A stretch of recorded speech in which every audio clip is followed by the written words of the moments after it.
మా అబ్బాయికి జామీన్ ఇచ్చి విడిపించినందుకు చాలా థ్యాంక్స్ అండి. ఆ పని మా అమ్మాయి కోసం చేశాను. సి మిస్టర్ పద్మనాభం, మా అమ్మాయి మీ వాడిని నాకు పరిచయం చేయడానికి తీసుకువెళ్ళినప్పుడు మొట్టమొదటిసారిగా నేను మీ వాడిని ఒక స్ట్రీట్ ఫైటర్గా చూశాను. అనవసరమైన విషయాల్లో తలదూర్చి ఇలా జైలుకి వెళ్ళొచ్చాడంటే ఇటువంటి వాడిని నమ్మి నా కూతుని ఎలా ఇచ్చి చేయమంటారో మీరే చెప్పండి. సార్, ఏదైనా ఉంటే నాతో మాట్లాడండి, మా నాన్నతో మాట్లాడద్దు. సి, ఈ కోపమే అది నా క్యారెక్టర్ సార్. ఎవరికి ఏ సమస్య వచ్చినా సరే ముందు నువ్వెళ్ళి నుంచుంటావే, అదే అసలు సమస్య. అంటే సాటి మనిషి సాయం చేయటం తప్ప? తప్పేమీ కాదు, కానీ జాతీయ గీతం పాడాలనుకునేటప్పుడు డ్యూయెట్ పాడకూడదు. మీరింతకీ అనేదేమిటి? నువ్వు మారాలి. ఇన్ఫ్యాక్ట్ నిన్ను జామీనిచ్చి తీసుకొచ్చింది అందుకే. నేనేమన్నా అడిగానా నాకు జామీన్ ఇచ్చి తీసుకురండి అని? అనవసరమైన సలహాలు ఇచ్చి మీ అమ్మాయి నాకు ఇచ్చి చేయక్కర్లేదు. Thank you, good bye. విందారుగా మిస్టర్ పద్మనాభం. సార్, ఒక్క నిమిషం సార్.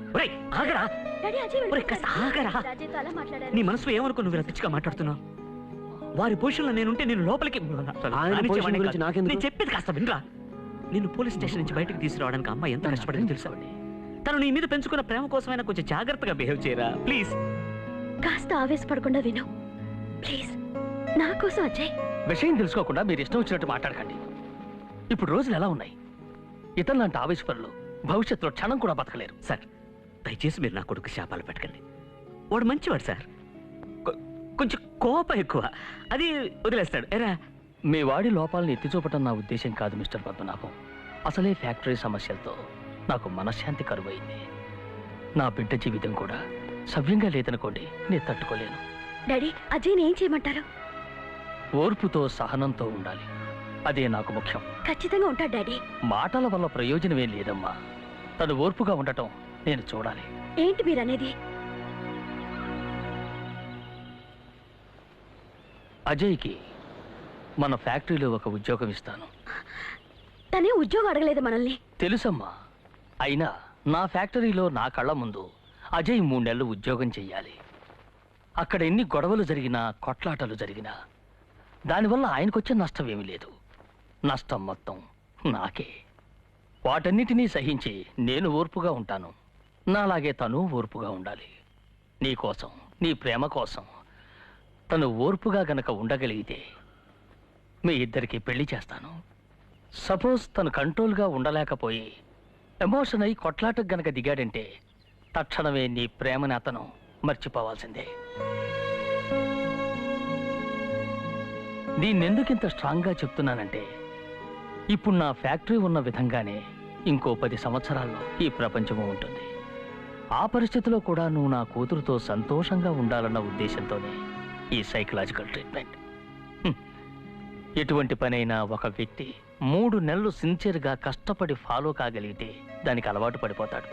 ప్రేమే ముఖ్యం అనుకుంటే 3 నెలలు నా ఫ్యాక్టరీలో ఓర్పుగా పనిచేయి.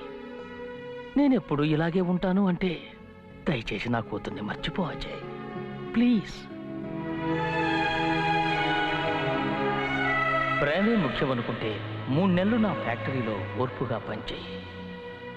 నేనెప్పుడు ఇలాగే ఉంటాను అంటే దయచేసి నా కూతుర్ని మర్చిపో అజయ్, ప్లీజ్.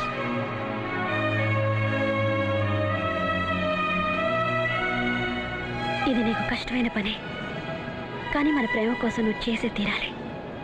మన ప్రేమ కోసం నీ ఆవేశాన్ని అణుచుకోవాలి.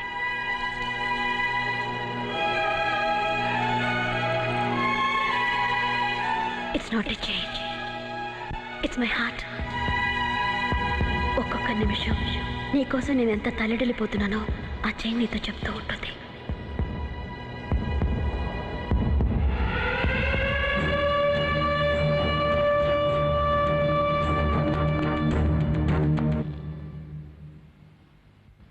ఇవాళే మొదటి రోజు.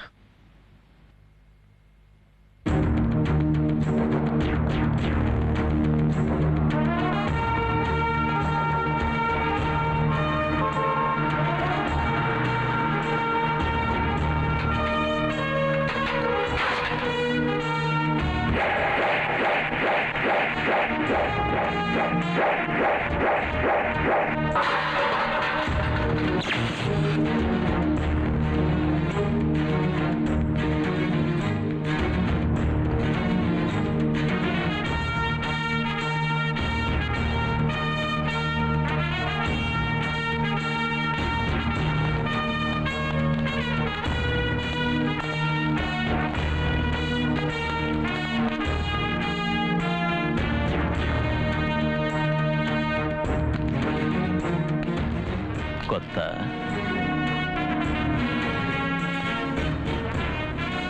చూసావుగా మా పవర్ ఏంటో.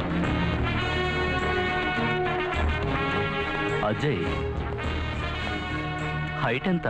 6 ఫీటా? ఇక్కడ 6'4". అర్థమైందనుకుంటా.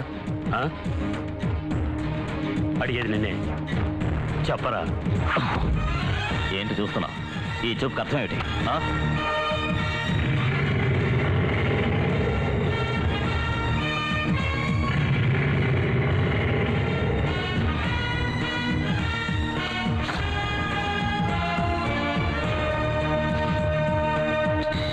కొత్తగా వచ్చిన వాళ్ళకి మేము ఇలాగే హారతిస్తాం.